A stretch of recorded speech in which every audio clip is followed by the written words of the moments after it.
नगर निगम चुनाव के बाद भाजपा और कांग्रेस के बीच राजनीतिक बयानबाजी तेज हो गई है। जिला कांग्रेस कमेटी के अध्यक्ष सुभाष बरवानी ने भाजपा प्रदेश अध्यक्ष डॉक्टर राजीव बिंदल द्वारा स्वास्थ्य मंत्री कर्नल धनीराम शांडिल पर की गई टिप्पणी को अशोभनीय और निंदनीय बताया। वर्मानी ने कहा कि भाजपा के 11 पार्षद होने का दावा भ्रामक है। उनके अनुसार भाजपा के केवल 10 पार्षद हैं, जबकि एक निर्दलीय पार्षद का समर्थन मिला है।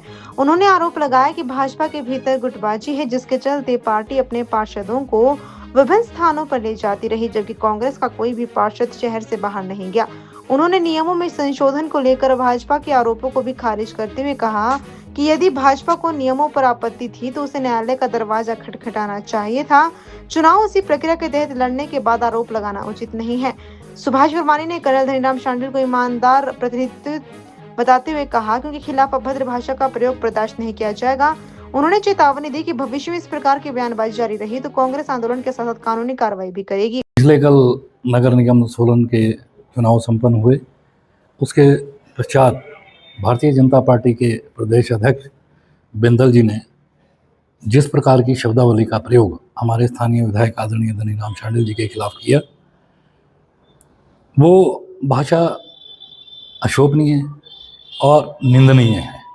जिस तरह की भाषा का उन्होंने प्रयोग किया कि इस्तीफा दीजिए और ये वो, उन्होंने 2-3 बातें कही है। पहली बात ये कि हमारे 11 के 11 बीजेपी के विधायक, तो मैं स्पष्ट कर देना चाहता हूँ, एक जो इंडिपेंडेंट विधायक है वो भारतीय जनता पार्टी में हुआ करते थे। भारतीय जनता पार्टी ने उन्हें निष्कासित किया, उसके बाद इंडिपेंडेंट लड़े, जीते और पार्षद बने। मेरे हिसाब से 10 पार्षद भारतीय जनता पार्टी की और एक निर्दलीय है। ये हमारे पे मतलब आरोप लगा रहे हैं कि जी हमने इनके पार्षदों को तोड़ने की कोशिश करी। अरे भैया, हमारा तो कोई पार्षद घर से बाहर नहीं निकला, ना किसी ने किसी को कुछ कहा। हमने इनके पार्षदों को भी क्यों कहना है? इनके अपने पार्षदों में जो है मतभेद हैं। इनके अपने 3 गुट हैं। इन 3 गुटों के चलते बिंदल जी को डाउट था, कभी इनको सुनने में जो है देहरादून ले गई, कभी कसौली ले गई। हम तो अपने किसी काउंसलर को यहाँ से बाहर नहीं ले गए। अगर मनभेद है तो इन लोगों के बीच है। फिर इन्होंने बात करी कि जी रूल अमेंड करवा दिया। अरे भैया, अगर रूल अमेंड गलत हुआ, आपको लगता है गलत किया है, सरकार ने, तो आप हाई कोर्ट जाते। उसी रूल के तहत, उसी सीक्रेट बैलेट के लिए आपने चुनाव लड़ा, उसी के अंडर, और बाहर आके आप गाड़ियाँ निकाल रहे हैं। आप दूसरे से इस्तीफा मांग रहे हैं। आप अपने बारे में देखिए, आपने क्या कोरोना काल में किया। आप बतौर हेल्थ मिनिस्टर थे, आपको रिज़ाइन देना पड़ गया। शिमला में आपने महिलाओं के खिलाफ क्या बोला।